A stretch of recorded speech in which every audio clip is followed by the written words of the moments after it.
Hello दोस्तों, नमस्कार। मैं आप लोगों का हार्दिक अभिनंदन करता हूँ अपने trader by stock market YouTube channel में। और ये 1.0 है तो इसको जरूर सब्सक्राइब करिए। चलिए मार्केट पे देखते हैं। और अभी सबसे पहले हम लोग का जो इंडियन मार्केट है उसमें हम चर्चा करेंगे। उससे पहले अभी आपको एक खतरनाक चीज़ दिखाते हैं। तो आप बोलिएगा क्या है सर? हाँ प्लीज़ देखिए, निक्केई 4% भागा, 1900 तेजी और पूरे जिंदगी भर का जो भी है उस सिस्टम को तोड़ के ये भाई साहब निकल गया। इतना लंबा देखिए, इसको तोड़ के निकला है। कौन? जापान का मार्केट। क्यों निकला है आज भाई? 4% इंडेक्स निकाई क्यों भागा है? उसका कारण है कि जापान के प्रधानमंत्री पद के लिए साने तकाची नेता चुनी गई है। ठीक है, साने तकाची नेता चुनी गई है तो बढ़िया है। तो नए प्रधानमंत्री के आने से और अच्छे बहुमत से आई है साने तकाची जो है, तो उसका आपको बेनिफिट देखने को मिल रहा है। और स्टॉक मार्केट गजब का तेजी, गजब का तेजी, छोटा मोटा तेजी नहीं है। साने तकाची, अच्छा नाम भी याद रखना बहुत खतरनाक है जी। चलिए कोई बात नहीं, देखते हैं। 4% का तेजी। तो आप बोलिएगा सर हम लोग को क्या बेनिफिट है? तो एक ही बात है, कोई बेनिफिट नहीं है। ठीक है, कोई बेनिफिट नहीं है। हाँ, मूड माहौल बस पॉजिटिव रहेगा, हम तो अपने ही इशारे पे काम करेंगे। अब रही बात यूएस मार्केट का, तो यूएस मार्केट जो मतलब स्टार्टिंग में 400 पॉइंट का तेजी दिखा के नहीं डाउ जोन चल रहा था, तो वहाँ भी शट डाउन होने के बावजूद भी यूएस मार्केट भी ठीक ठाक अपना क्लोजिंग दिया। 400 नहीं तो 200, तो हाँ 238 पॉइंट प्लस में फ्राइडे को क्लोजिंग दिया। नेस्डेक जो था वो भी फ्राइडे को 107 पॉइंट गिर के अपना क्लोजिंग दिया। और S&P 500 भी इतना और यहाँ इतना।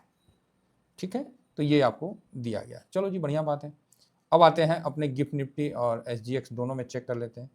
तो 24962 पे चल रहा है और गिफ्ट निफ्टी 24963 पे चल रहा है, तो मतलब 963। हम लोग का क्लोजिंग जो इंडियन मार्केट का निफ्टी का क्लोजिंग हुआ था वो 24,900 से नीचे 894, और वो भी लास्ट में एक तेजी होके हुआ था। तो आप बोलोगे जी बिल्कुल सर। देखिए आज ग्लोबल और एशियन मूड माहौल तो बढ़िया है, लेकिन ये भी चीज़ याद रखिएगा कि हम लोग में 2 बिलियन का बिकवाली किया था फॉरेन रिजर्व, फॉरेंसिक रिजर्व जो है स्टोर, वो 2 बिलियन कम था। तो ये हम लोग के लिए निगेटिव भी है ना। ये बढ़ा होता ना तो आज हम ताल ठोक देते हैं, बता आज तो भाई साहब खींचेगा। ये माइनस है ना तो कॉन्फिडेंस नहीं है। देखिए नहीं है तो नहीं है, अब सीधी बात है। ज़बरदस्ती हम कोई उछल कूद के कॉन्फिडेंस थोड़ी करना है। मार्केट डेली चलना है, ऐसा थोड़ी है क्या नहीं चलेगा। डेली चलेगा, भले हम रहे नहीं रहे, आप रहो नहीं रहो, ये तो सिस्टम है, ये तो चलेगा। डाउ जोन और नेस्डेक थोड़ा थोड़ा प्लस में है। बाकी जो डॉलर इंडेक्स है वो 97.75 है। और रुपया डॉलर के मुकाबला लाइफ मतलब लो ही पे है, तकरीबन 88.78 पे है डॉलर के मुकाबला। तो ठीक ही है। अब ये सब जब चल रहा है तो आपको क्या लगता है गोल्ड नहीं भागेगा? गोल्ड भी थोड़ा और मजबूती दिखा दिया। लो करो बात। गोल्ड जो 38 पॉइंट इतना पे था, तो यहाँ एक सेकंड मैं आपको दिखलाता हूँ। जब हम लोग 2 बजे चल रहे थे ना, तो गोल्ड हम लोग का चल रहा था कितना पे? 38.86 पे था, मतलब 3886 पे था। अभी ये 3936, तो 1% का तेजी मोटा मोटी गोल्ड में भी आपको देखने को मिलेगा। सिल्वर में 48.13 अभी चल रहा है और सिल्वर था 47.23, तो यहाँ भी थोड़ा अच्छा तेजी देखने को मिलेगा। तो इसके लिए हम लोगों ने स्विंग में तो पोजीशन बनाया है, बाकी लॉन्ग टर्म वाला तो होल्ड में ही है। तो वहाँ हमने कोई अभी प्रॉफिट बुकिंग वगैरह नहीं किया है और स्विंग में एक पोजीशन बनाए थे। तो देखते हैं, अगर मिल गया तो ठीक है, नहीं मिला तो कोई बात नहीं, है ना। तो मिलेगा तो आप बोलिएगा सर गोल्ड भी भाग रहा है और सब कुछ भाग रहा है तो कैसे पॉसिबल है? भाई साहब क्या बताएं, क्या बताएं, आप ही बताओ हैं। अभी जब तक अमेरिका शांति नहीं करेगा तब तक कैसे काम चलेगा? अभी हालांकि गाजा वाला रिपोर्ट पे तो है कि मतलब जल्दी शांति वगैरह थोड़ा होगा, तो चलो अच्छा है। और शी जिनपिंग से भी ट्रम्प साहब का मुलाकात होगा, ये भी अच्छा है। तो इस प्रकार का है। अगर भारत में सोना सस्ता करना है तो इम्पोर्ट ड्यूटी कम करना पड़ेगा। इम्पोर्ट ड्यूटी सोना पे अगर कम कर दिया जाए तो सोना भारत में भी सस्ता हो जाएगा। तो सरकार से तो चाहिए कि थोड़ा सा इम्पोर्ट ड्यूटी कम कर दिया जाए, है ना, जिससे क्या है कि भारत में लोगों को सोना सस्ता हो जाए। क्योंकि ऐसा नहीं है कि धनतेरस आएगा तो सोना महंगा हो रहा है हम लोग के खरीदने से। यहाँ सब खरीद रहा, बैंक उंक सब खरीद रहा, सोने खरीद रहा, वर्ल्ड बैंक। तो जहाँ सप्लाई कम है, डिमांड ज़्यादा है, तो उसका रेट ऊपर जाता ही जाता है ना, एज पर नियम है तो इसलिए सोना तो भाई साहब ऊपर भाग रहा है और मार्केट भी ऊपर भागता है। देखते हैं कितना दिन तक चलता है। दोनों जगह लॉन्ग पोजीशन है और दोनों जगह हम सांस हैं। क्लियर। बाकी अगर स्विंग का मौका मिला तो स्विंग भी कंप्लीट हो जाएगा। ठीक है, अब हम आगे बढ़ते हैं और आगे जैसे बढ़ते हैं तो सबसे पहले FIS पे हम आते हैं। तो FIS ने बहुत कुछ नहीं किया है, अच्छा खासा खाली बिकवाली किया है 1583 करोड़ और DIS ने 489 करोड़ की खरीदारी किया है। तो ये चल रहा है। अब रही बात, एक न्यूज आ रहा है कि बजट में BSNL पे सरकार ने काफ़ी अच्छा मतलब बजट दिया BSNL पे। अगेन PSU कंपनी में सरकार बुलिश है तो अच्छी बात है। नहीं जरूरी भी है क्योंकि जियो का तो मनमौजी चल गया है, शादी वो किया और रेट बढ़ा दिया, तो ये सब चीज़ ठीक नहीं है। तो लेकिन क्या करिएगा, कुछ कर भी नहीं कोई सकता था जब तक सरकार का इंटरफेयर नहीं हो। तो चलिए फाइनली सरकार ने अपने जो BSNL जो मरे हुए व्यवस्था थी वहाँ के सरकारी कर्मचारी को पेंशन भी देगी और बंदे को सब कुछ दे रही है, तो एक अच्छी बात है ना। तो मतलब कुल मिला के ये अच्छी खबर है, जहाँ 17,000 करोड़ और 82,000 करोड़ रुपये BSNL को रिवाइव करने के लिए दे रही है। अच्छा रिवाइव होगा तो उसमें ये भी बताया जा रहा है कि 4G तो है, 5G भी तैयार हो रहा है। तो अब सरकार खुद प्रमोट कर रही हो, देख लिया है कि भाई जियो का मनमानी चलने लगा है। तो शुरू में तो आप ही को भी पता है कि खुद मोदी साहब ने जियो का प्रचार किया था, तो अब इसका प्रचार शुरू कर दिया BSNL का। तो BSNL तो बहुत बढ़िया चीज़ है, इसमें डाटा तो अपने पास ही रहता है, बल्कि जियो वगैरह में जो डाटा है वो तो चाइना कंपनी हुआई का लगता है।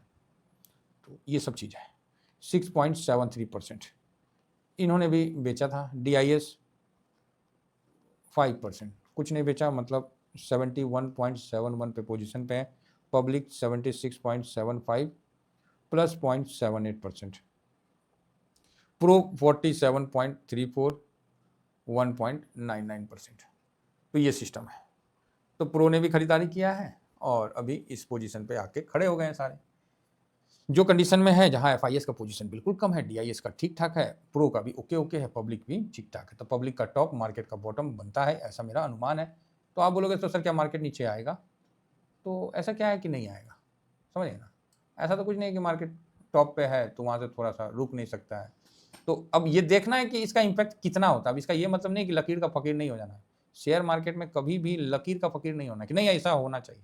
वो अलग बात है कि आप देखते देखते देखते कभी कॉन्फिडेंस आ जाता है कि नहीं ऐसा होगा, वो एक अलग चीज़। अदरवाइज आप मार्केट को हमेशा स्वतंत्र छोड़ दीजिए। ये देखिए 22.01 पे आ चुका है अपना, तो अगेन निगेटिव हो गया है।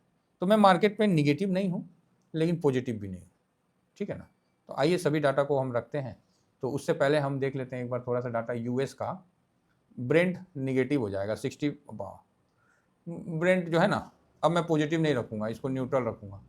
ये बहुत नीचे रह गया, अब इससे तो समझ रहे ना। हाँ कॉपर में अच्छी तेजी है, जिसका बेनिफिट आपको सिल्वर में भी देगा। कॉपर का ETF होना चाहिए, है नहीं होना चाहिए जो कि अच्छा रहेगा।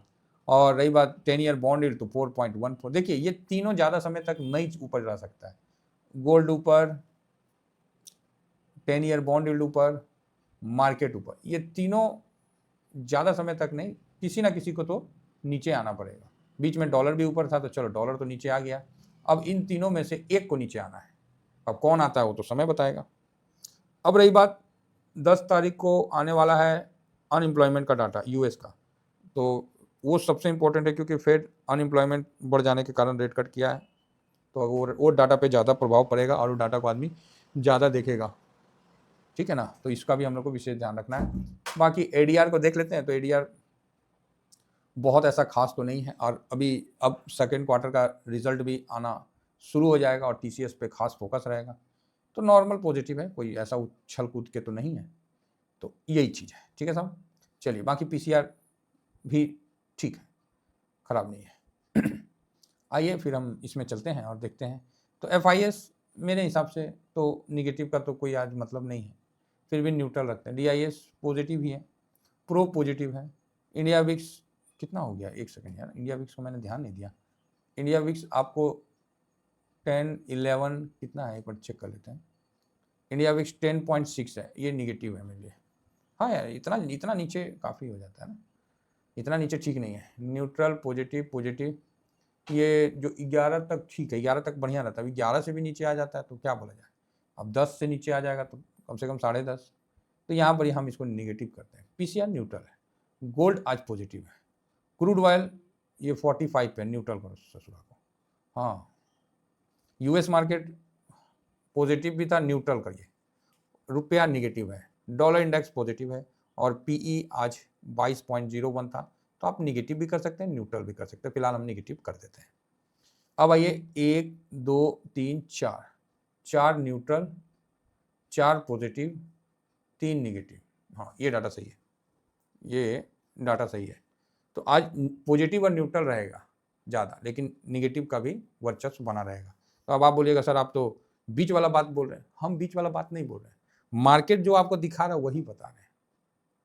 ठीक है, आप मजबूती से ऊपर टिक भी नहीं पाइएगा, वहाँ भी प्रॉफिट बुकिंग आएगा, और नीचे जाइएगा तब तो सपोर्ट आएगा ही आएगा। नीचे तो जाएगा तो दुनिया खरीदने के लिए तैयार है, ये बात समझिए।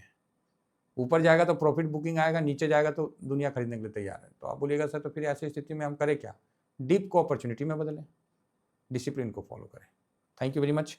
बोलने से पहले आप, मेरा टेलीग्राम है तो टेलीग्राम को जरूर ज्वाइन करिए।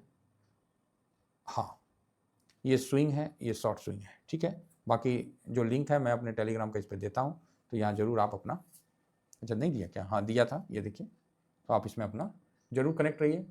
जैसा पोजीशन रहेगा वैसा ही आप लोगों को बताया जाएगा, ना ज़्यादा कम ना ज़्यादा ज़्यादा। Thank you very much. जय हिंद, जय भारत।